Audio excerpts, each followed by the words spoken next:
So today I'm going to talk about Megahouses, One Piece, and in this case it's Trafalgar Law. So these I own a bunch of these figures, and these I will confess I'm not really that into One Piece. Here's one of their books. I think it's an omnibus collection, and I have a ton of them. And I've read a lot of them, but most of them I haven't read. And I'd say there's a few reasons why I've been collecting these figures, but a lot of it is the fear of missing out. So I would see these figures and they look really nice, and I was interested in One Piece because I know it is super popular in Japan, and I like pirates, and it looks fun. Um, I don't think his storytelling ability is really uh, the greatest for me because he tends to be a little bit all over the place. I like the fact that he's constantly introducing new characters, kind of cycles through characters rather than reusing the same characters over and over again. I've never read a story with Trafalgar Law because he comes into the series uh, further along than I've gotten so far. These figures, the other reason I started collecting them was because I saw these figures really jumping in price. And so I was mildly interested. And when I would see them available, I would grab them up because the window of opportunity was kind of small. So I was sitting there grabbing up characters like Trafalgar Law that I had no idea who he was, just because I knew or I figured that if I didn't get it now, I probably would never get it. Now I will. I'm going to say a couple things. Well, let me show you. So one of the things about Megahouse and the One Piece is that they will reissue them. So these top two figures here and Sanji are all reissues, and then you have Zoro, who is a renewal. I don't know what the difference between renewal and reissue is, but they will occasionally remake the figures, and I like that. I like companies that do that. If there is a market out there for the figures, if people want the figures, I think it's really nice to bring them back, even if it does potentially harm their value. I would rather get it out to the customers who want it, but they will jump in price, and I'm going to show that in just a moment. The One Piece figures are. Let me see. Let me look this up. So there's Sanji. And so they're 7-inch figures. I think they're considered 1/6 scale, even though I wouldn't say that's 1/6 scale. If it 1/6 scale is generally 1 inch equals 1 foot. Um, I don't think these are 7 foot characters. All 7 foot characters. They are so they're oversized, and I'll show an example. So here's a Bandai figure, and Bandai is more of a closer to a true 1/6 scale figure, and you can see that there's a dramatic difference in size between these two. I'm surprised it's only 7 inches, but the weird thing about these figures is it's not even so much that they're bigger, it's that they're taller. They're very long figures.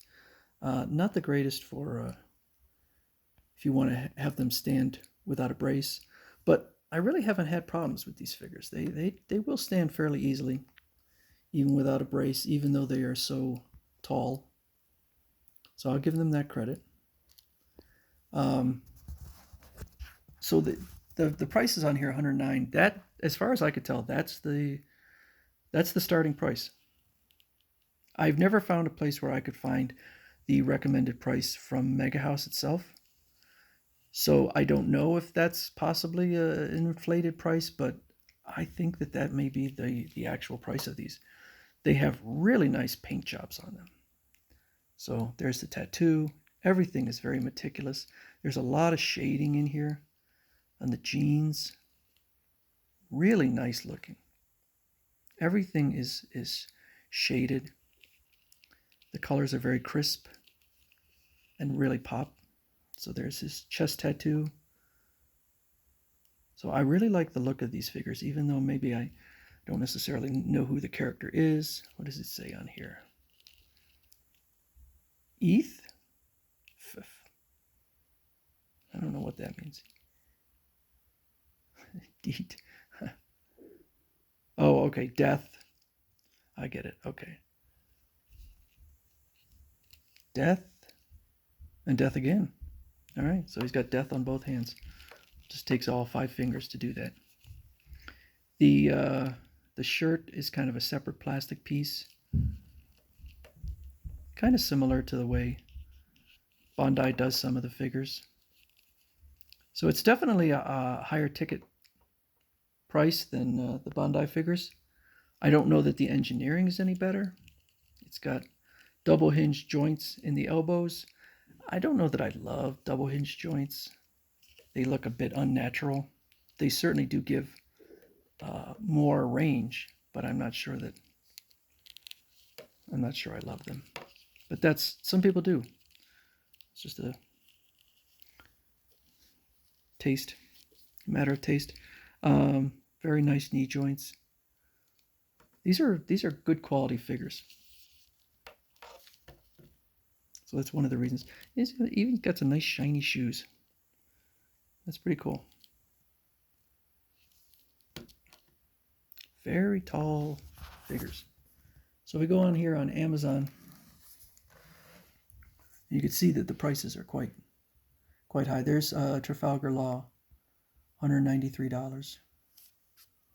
And he does have a huge sword, which I have in a box. And then you have some of the other characters like Sir Crocodile, $273. I don't know that, I've never seen him available. I mean, he's available here on Amazon, but that's clearly a third-party price. So the figures definitely go up